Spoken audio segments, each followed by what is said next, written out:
जब खेतों में उठता है धुआं, तब सिर्फ हवा नहीं, उम्मीदें भी जलती हैं। लेकिन यहीं से शुरू होती है एक नई कहानी उस युवक की जिसने धुएं को रोशनी में बदला। दिनेश कुमार जी बिहार के सासाराम जिले के बबनी गांव के निवासी। मेरा नाम दिनेश कुमार है और मेरा सासाराम जिला के बबनी गांव में मेरा बायोमास ब्रिकेट का प्लांट है और हमें 2020 में बायोमास ब्रिकेट का प्लांट लगाए थे। मेरे पास अभी 3 यूनिट है, 2 यूनिट करहगर प्रखंड में है, एक नोखा प्रखंड में है और मेरा प्रोडक्शन क्षमता है per day 120 ton per day briquette हम बनाते हैं। और जो ब्रिकेट हम बनाते हैं उसका रॉ मटेरियल है राइस हस्क, मस्टर्ड हस्क और ग्राम हस्क और पी हस्क। जो भी एग्रीकल्चरल वेस्ट प्रोडक्ट होता है जो जल सकता है उस सारे से हम बायोमास ब्रिकेट बनाते हैं। सीमित संसाधनों और कठिन परिस्थितियों के बीच उन्होंने एक बड़ा सपना देखा। सपना था कुछ ऐसा करने का जिससे न सिर्फ उनके गांव बदले बल्कि समाज और पर्यावरण भी।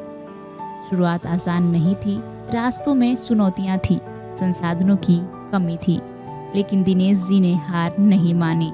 उन्होंने अपने जैसे सोचने वाले युवाओं को साथ जोड़ा और मिलकर छेड़ी एक क्रांति, ब्रिकेट क्रांति।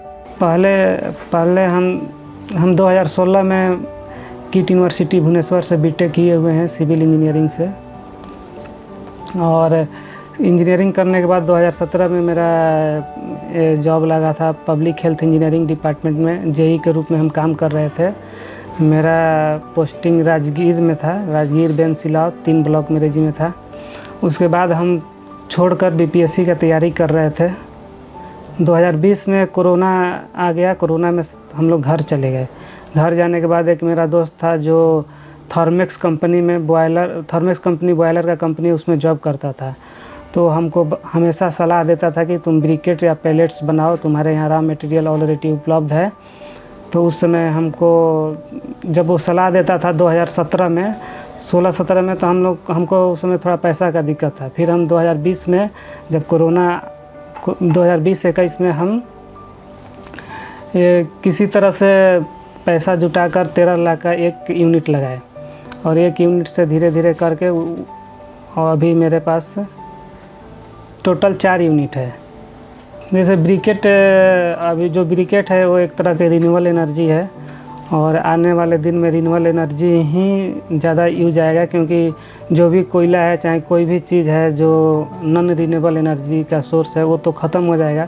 हम लोग को इस पे शिफ्ट होना चाहिए। इसमें पोल्यूशन भी कम होता है इसमें, और जो भी मतलब ब्रिकेट का काम करना चाहता है वो कर सकता है। इसका प्लांट लुधियाना या राजकोट में मिलता है, वहाँ से ख़रीद कर और बैठा कर अगर हमसे सलाह लेना भी चाहता है तो ले सकता है, और या मेरा प्लांट विजिट करना चाहे तो कर भी सकता है, देख भी सकता है कैसे क्या काम होता है। ब्रिकेट का यूज़ जो भी बॉयलर है सब में फ्यूल के रूप में यूज होता है। जैसे आपका मिल्क इंडस्ट्री हो गया, लेदर इंडस्ट्री हो गया, केमिकल इंडस्ट्री हो गया, थर्मल पावर प्लांट हो गया, और जो भी जहाँ पर भी बॉयलर का यूज है वहाँ पे ये बॉयलर के फ्यूल के रूप में यूज होता है। और ये एक तरह का ग्रीन एनर्जी के सोर्स है। ये जो भी प्लांट शहर के अंदर होता है उसको सलाह दिया जाता है, मतलब पोल्यूशन डिपार्टमेंट के द्वारा सलाह नहीं, उसको एकदम पूरा फोर्स किया जाता है कि आपको जलाना है तो ब्रिकेट ही जलाना है, आपको कोयला लकड़ी नहीं जलाना है। आज उनके गांव में पराली जलती नहीं, बिकती है। जहां पहले खेतों से धुआं उठता था, अब वहां से रोजगार, हरियाली और उम्मीदों की किरणें निकलती हैं। गांव के कई परिवारों को इससे आजीविका का साधन मिला और पर्यावरण को एक नई सांस। आज दिनेश जी लगभग 400 युवाओं के लिए रोजगार सृजन किया है। दिनेश जी की यह कहानी सिर्फ उनकी नहीं, हर उस युवा की कहानी है जो बदलाव का सपना देखता है और उसे साकार करने की हिम्मत भी रखता है। इस क्षेत्र में युवाओं आके आत्मनिर्भर हो सकते हैं। धन्यवाद।